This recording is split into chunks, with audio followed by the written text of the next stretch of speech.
Welcome to Hanging with Here to Zen, the genre-free music and lifestyle podcast presented by Here to Zen magazine. This is the place to come to celebrate all types of music, lifestyle, and more. We are glad you have come along for the ride, so sit back and enjoy the episode.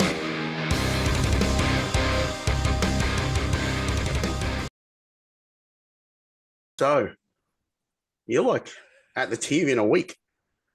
I know it's the countdown has begun, so to speak, and it's crazy because you forget how quickly these tours come up.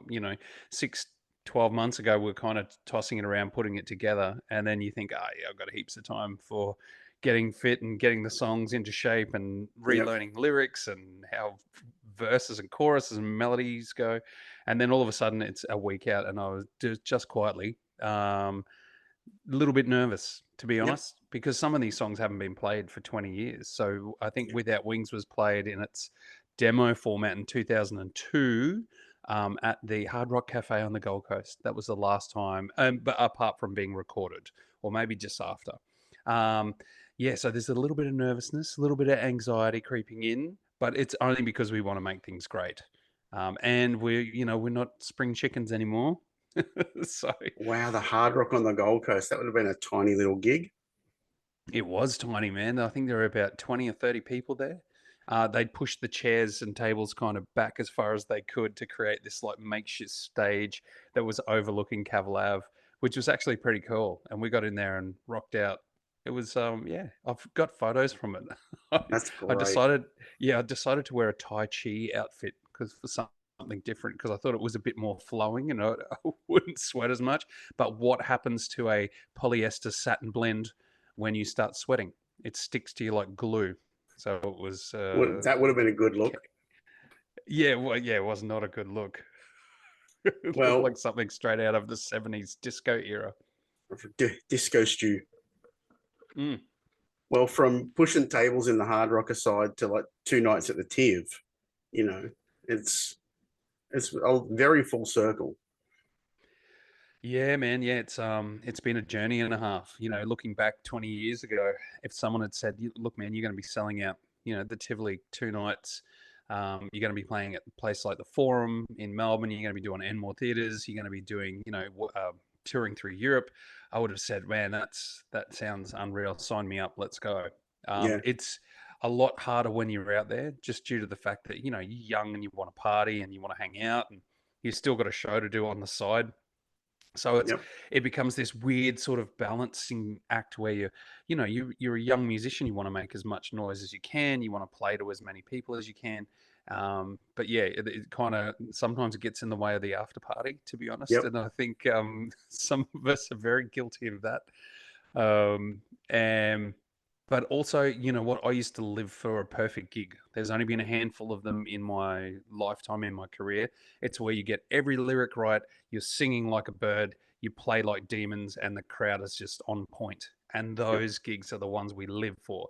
And that's what makes you coming back. It's kind of like, if I could give you an analogy, it's like a golfer that hits, a perfect shot, more or less. And that's the kind of thing. Or, you shoot a basket from way out.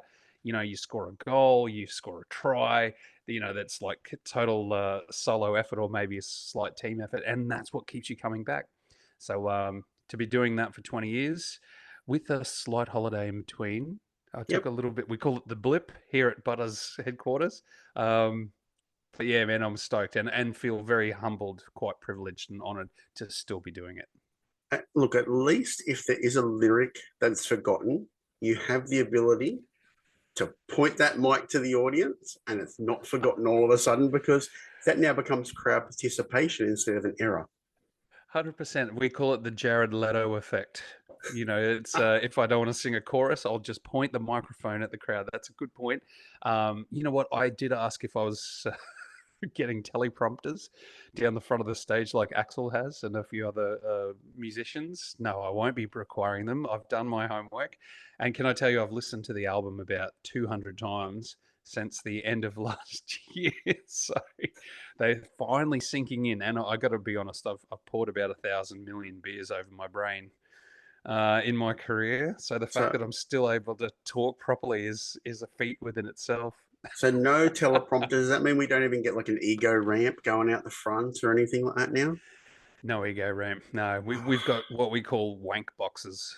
Or Oh, yep. Wank boxes. yeah, Excellent. yeah, we always have. So basically, how it came about was to create different levels of symmetry for our lighting guys, and Yep. they were like, it's just better, and then the guys can jump up. You get a good look at the crowd. People down the back can see you better. But then we've just, it's evolved or devolved into what we call the wank box now. So it's so some of the crew will come up to you and say, "Oh, do you want your wank box out the front tonight, mate?" And you're like, "Yeah, throw it out there." It actually does work. It does have a It's functional aspect. from a visual aspect of the guy that'll be under you in the pit. The wank box does work. Yeah, it does have a functional aspect. So it is legit. But there you go. And then now people are going to be coming up to me saying, "I saw you on your wank box." And then you reply, no, it's a fully functioning wank box. Oh, I love it. There you go. That's one of our little inside secrets. So now people know. Damn, I Yep. shouldn't have given that one So away. I'll be you're gonna have coping to it for rename it now. ego box, ego The, riser. yeah, the beauty of those wank boxes though is if you get them right, if you ever need a teleprompter, you can hide the teleprompter inside the wank box. That is a bloody good idea. Now I'm going to steal that if I Yep. can. Thank you, my friend. Yep. That's Just excellent. trademark the butterfly effect 2024. Yep. All Oh, right. I love it, So man. it's been like 18 months since the last album came out. How do you think it's aged? Yeah, pretty good. I actually went back at the end of last year and just listened to the whole catalog from EP right up to 4. Um, I'm loving it. I think it stood, it's aged pretty well, stood the test of time. Normally, you can kind of tell whether things are going to drop off. I really enjoyed making that album. Actually, it was good. Writing it was fun. There was a way better vibe in the room.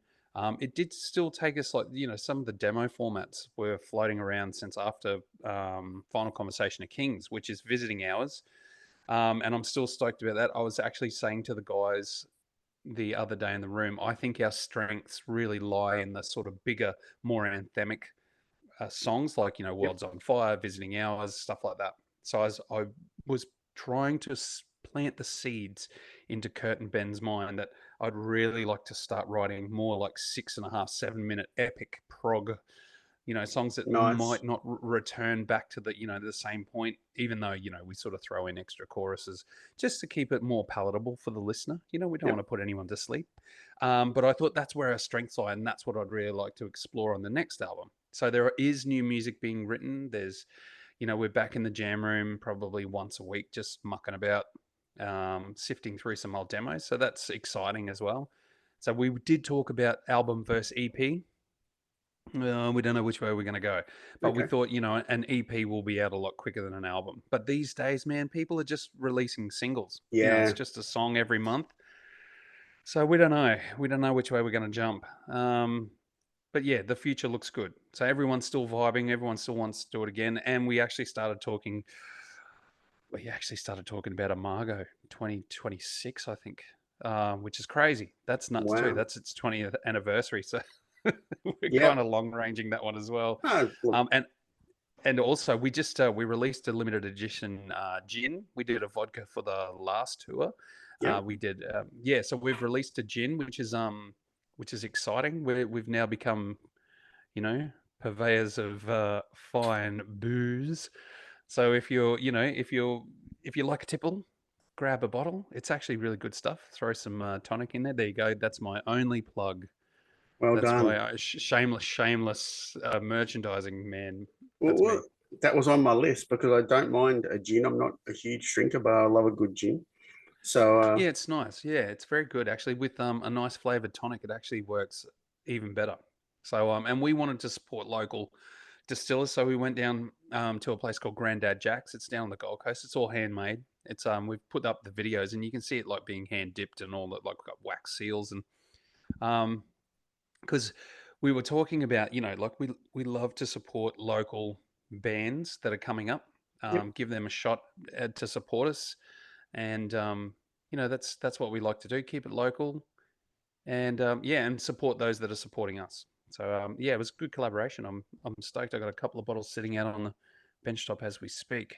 Perfect. Now, this is going to be your biggest headline tour to date. Are you going to document any of it?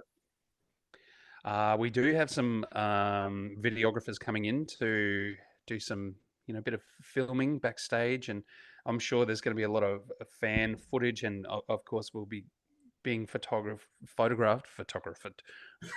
That too. That that doesn't sound pleasant to photograph from all angles. Oh, that Usually, doesn't sound pleasant.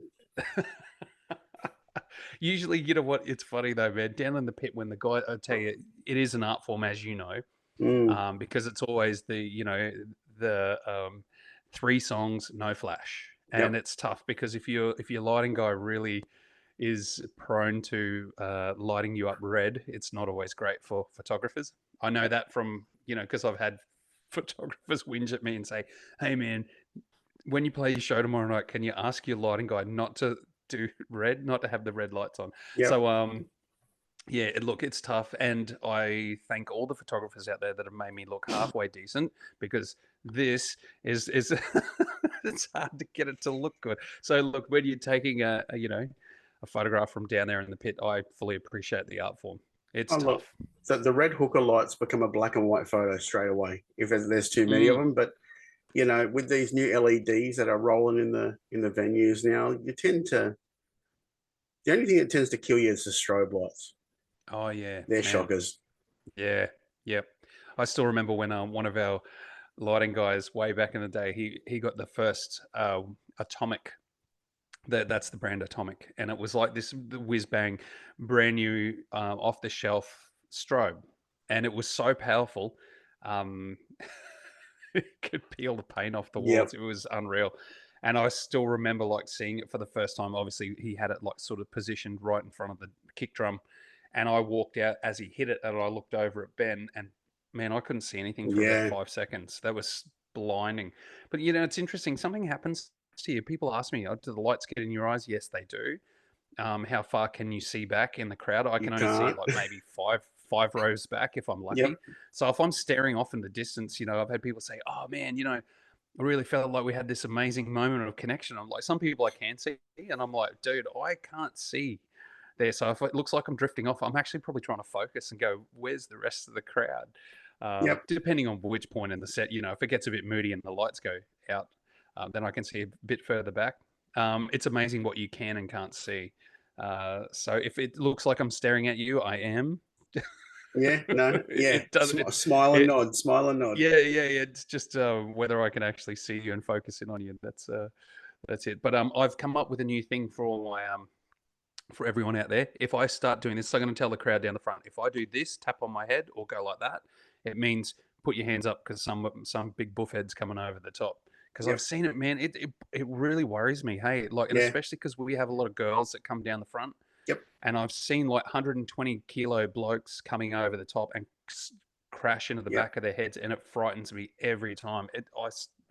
Yeah. So I'm going to tell everyone down the front, if I do that, put your hands up.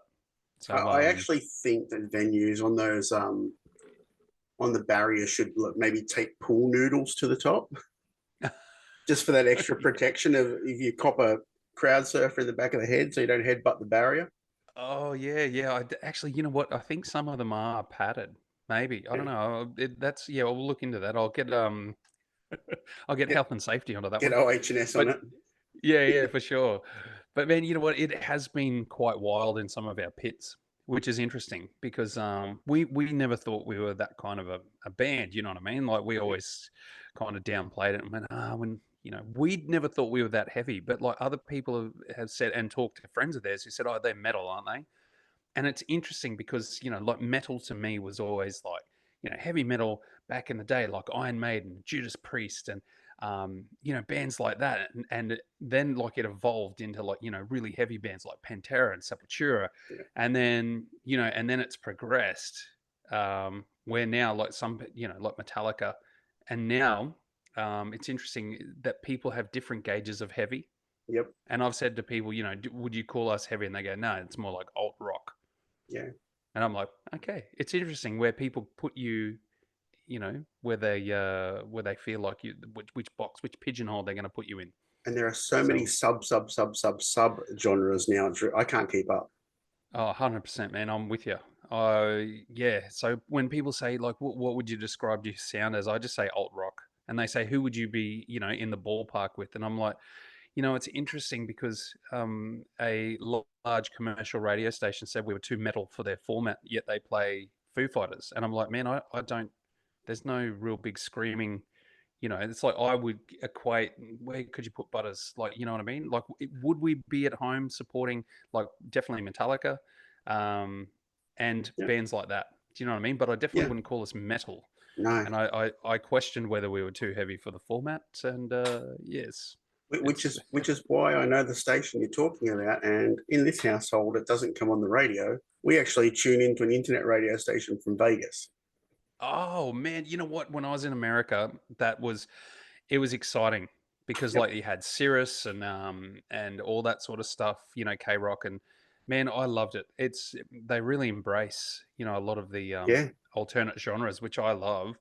And it seems like some of the, back in the day in the early 2000s, man, like it was so good and so rich and diverse. You could hear like a full metal song and then, R&B the next, and then you'd Yep. have like, reggae, and then it'd be something else. And it was sensational. I loved it. Oh, But it seems like a lot of that's gone by the wayside. So you're right, man. Yes. Radio stations in America definitely embrace the diversity of rock and roll, which I love. I'll give you the shameless plug. KOMP, Las Mm, Vegas. Like, yeah, cool, man. there's so many bands I hear on there, and I go, why aren't we hearing this in Australia? These guys are people that love these guys in Australia. Why? Yeah. And then I go, oh, because, and I love Fooey's. Saw them last time, but I kind of go, okay, so the bread and butter is Foo Fighters and Cold Chisel, fine. Yeah, You yeah, just got to sort yeah. of move on from it and realize certain things aren't going to change when it comes to our radio. But there is Rebel down your way, and they do a great Yeah, job. man. Yeah, they're doing a great job. Actually, I did an interview yesterday with Davo, and that was excellent. And I'm always happy for the support from anyone, anywhere, and not just for us. Like I'm always banging on about more Australian content and new Australian content on our Yep. radios, because that's like that's a really powerful promotional tool for bands. Yeah. And the thing is, like now that we're not getting paid for our music per se because of streaming, Yep. it's more important than ever that like Australian, especially big commercial radio gets behind emerging Australian artists, and not at 2 o'clock or 3 o'clock in the morning. That's just a cop out, man. That's just to Yeah. cover your ass. Like, let's get real. Let's be honest. You know what I mean? Let's start putting fresh, homegrown talent, on your, within 6 a.m. to 6 p.m. Like, why can't we? You know what I mean? Oh, it's like it's a lot of people talk about format change and all this sort of stuff, and that's just lip service. And come on, man, I remember a time back in the 80s when radio stations were falling over each other to play the new Australian song. Do you know what I Yep. mean? It was an amazing time. I'd like to see it get back to that personally, and like I said, not just for us, for all of the bands that are emerging and coming through. Yeah. We That need would be very nice. a proper homegrown sort of time slot. Where Yeah, an hour in the morning, an hour in the evening, even if it's just that like that. That would man, kill. that would be, yep. Or one brand new band per hour. It's 3 to 4 minutes, like Yep. really per hour. Come on, you know what I mean? We can't squeeze that, between the hours of 6 a.m. and 6 p.m. Really? And Okay, and as yeah, someone who's here, like we're doing a podcast right now, you've got more chance of getting a local Aussie band to come chat about their stuff than waiting for Dave Grohl or Angus or Jimmy Barnes. yeah, yeah, yeah. Well, there Yeah. you go. Yeah, Yeah. yeah. So There we go. that's my only. That's I'd like to see. That's my only gripe, really. There's a Yep. few more. I've got a few more gripes. I'm getting older and grumpier. That's It's all right. Get off my lawn. yeah, that's it. So Oh for man. you, how long do you need to warm up now for these shows? Like, what's your warm down routine? That's a good question. Yeah, it's still about the same. I have to really take care of my voice. So usually as soon as I finish playing, it's warmed down about 10 minutes, and then it's no talking, total vocal rest from that point on till literally the next show when I start warming up. So it's I take about an hour these days to gently warm up my voice, and that's like, some light talking, some humming, that kind of thing. And then into like, 10, 15 minutes before we go on, I start to ramp up into my warm up routine. Because especially with Begins Here, man, like I'm no spring chicken anymore. Mhm. So it's going to take a lot of vocal discipline to reproduce or even get close to, like I can't reproduce those notes in full voice anymore. That's just being older, Life. unfortunately. Yeah, man, I cranked my voice back when I had it, and I've done some damage to it. So, and plus, pouring many beers down there and smoking back in the day, and all those And, naughty things we did. and now But gin. yeah, man. Yeah, no, it wasn't the gin that did it. But yeah, so it's going to take a little bit longer. I've got to be more careful. And I think like the whole being on stage and running around like a headless chook, that doesn't work anymore. And no one wants to see a 48-year-old guy running around and trying to be a 20-year-old. So Yep. it's it's a lot different, man. And also like that physicality sort of thing has changed. Hence why we have the ego rises, because you need a breath. You need to Yep. get up above the the Yeah. hot air coming off the pit. Yeah, so that it's a lot's changed in the 20 years. Because man, I didn't even warm up back in the day. I used to just walk on stage and go blah, and that's probably why I damaged my vocal cords. Well, that and overuse, being Yep. silly. That's fair. So tell me, if you were going to describe this tour to a first timer in one sentence, how would you do it? Yeah, man. That's a good question. I don't know. I think, bloody hell, what would I say? That is a good question. You got me stumped on that one. I don't know what I'd say to a first timer. It's wow, I don't know. That's a great question. You got me. I don't know. Listen and breathe, I would say. Yeah. Listen and breathe. Yeah, because it's just I don't know how to describe the show. I don't know how to describe. Well, I guess I'd start by describing the music, and it's interesting because me and Kim from Dead Letter Circus, we had this time when we were trying to describe or pigeonhole our sound. And someone else asked me, they said, how would you describe it? And I said, distorted, emotive. And I think that sort of encompasses and encapsulates the sound of the band, especially Begins Here, because it is like quite distorted. It's very emotive. It's tons of emotion. It's quite dark.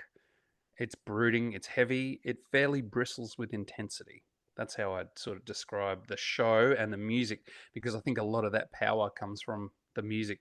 And that's actually funny because Kurt was saying to me the other day, he was like, just let the music and the power of and the weight of the sound do the talking for us, so to speak. Just let it flow, because a lot of the people that are coming have lived with this album for as long as it's been around.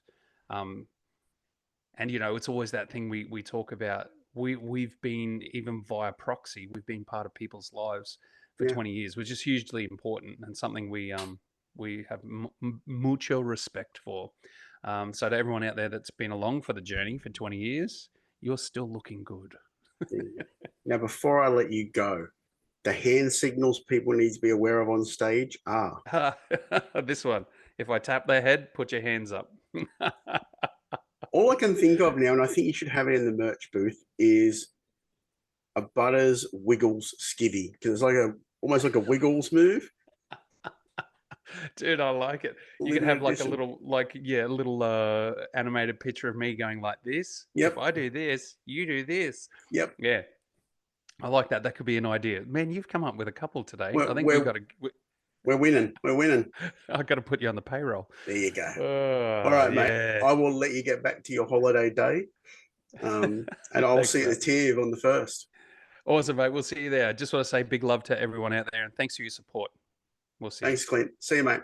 Cheers. See you, mate. Bye-bye.